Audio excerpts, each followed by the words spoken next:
At sa puntong ito, kumuha ulit tayo ng update sa ating kapusong si Ivan Mayrina mula sa Zamboanga City. Ivan, kumusta na ang sitwasyon dyan? Kara, nagpapatuloy pa rin yung mga bursts of gunfire na ating naririnig. May naka din ng mga pagsabog tayo naririnig. Presumably, mga M203 ito na sumasabog. Pensionado pa rin.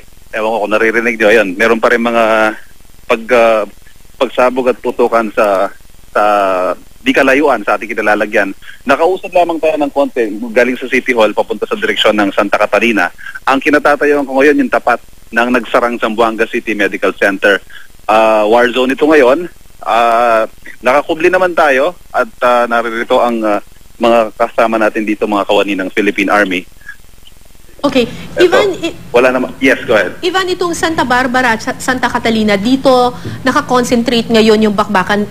Can you give us an idea kung gaano kalayo ito doon sa City Hall ng Zamboanga? Ay, malapit lang, Kara. Malapit I would say less than 2 kilometers. Napakalapit.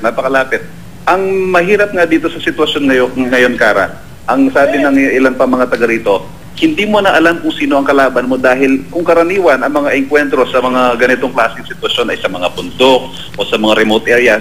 This time, nasa heart of the city ang mga kalaban. So, ang dali nila mag-blend sa mga tao. Ito naman mga alagad ng batas natin, hindi sila basta-basta makaputok ng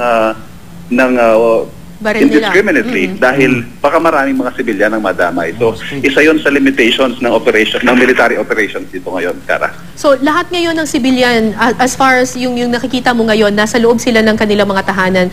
So far, sa ngayon, safe sila? Walang nasa kalye or pakalat-kalat dyan?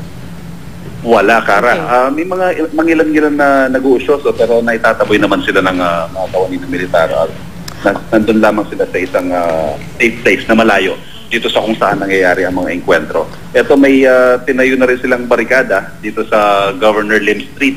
Hindi na pinapausad yung ilang mga nagtatangkang mga nakapag-off-sikot, mga naglalakad na lumapit pa at pumasok sa kanilang mga tahanan. Ito mga negosyo naman at the situation in most of the city, sarado. Wala tayong nakikita ni isang tindahan na bukas.